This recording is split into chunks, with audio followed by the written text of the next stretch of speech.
You can see right here where it's starting to, raise up, and it's actually cracked. Every new crack in Ashley Boland's house scares her. All over here, it just sinks over to the When house. she bought her home last year, she knew there had been a sinkhole, but she thought it had been fixed.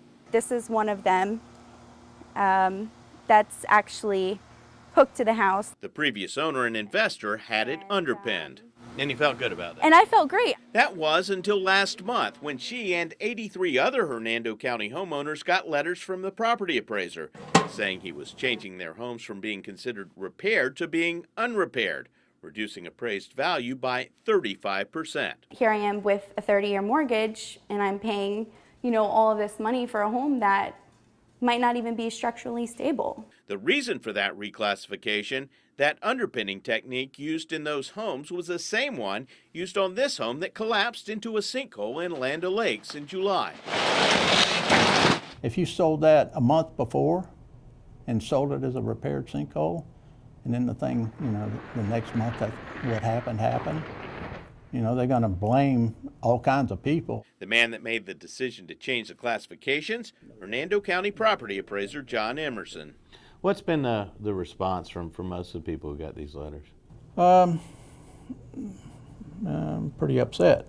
Emerson keeps records on 4,000 sinkhole properties. Many weren't repaired according to engineers' original recommendations. So there was like a conflict. This one says you need to grout.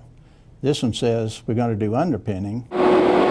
Grouting involves pumping concrete underground to seal holes in the bedrock, which keeps soil from being washed away. This process continues until the pipes hit solid ground. Underpinning, a much cheaper fix, fastens houses to bedrock with metal pins. So Emerson flagged homes in which subsoil conditions weren't addressed.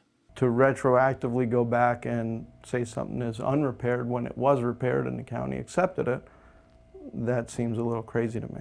Steve Fingerman is president of E-Loan Mortgage, which financed and marketed Boland's home. I think it was probably a knee-jerk reaction to what happened in Land O'Lakes. Records show Fingerman and his business associates hired Mark Richter for more than 20 underpinning recommendations in Hernando County since 2013. You have an engineer that's giving you an opinion that it's going to get stabilized for much less. The state fined Richter last year for practicing architecture without a license. He was unavailable to talk to us.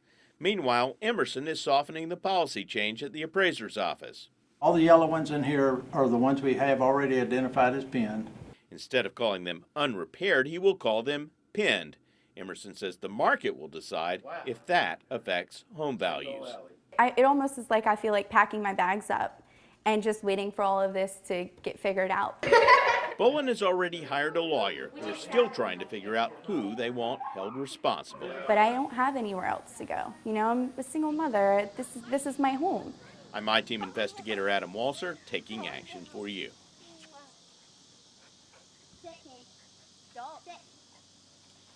It's hot.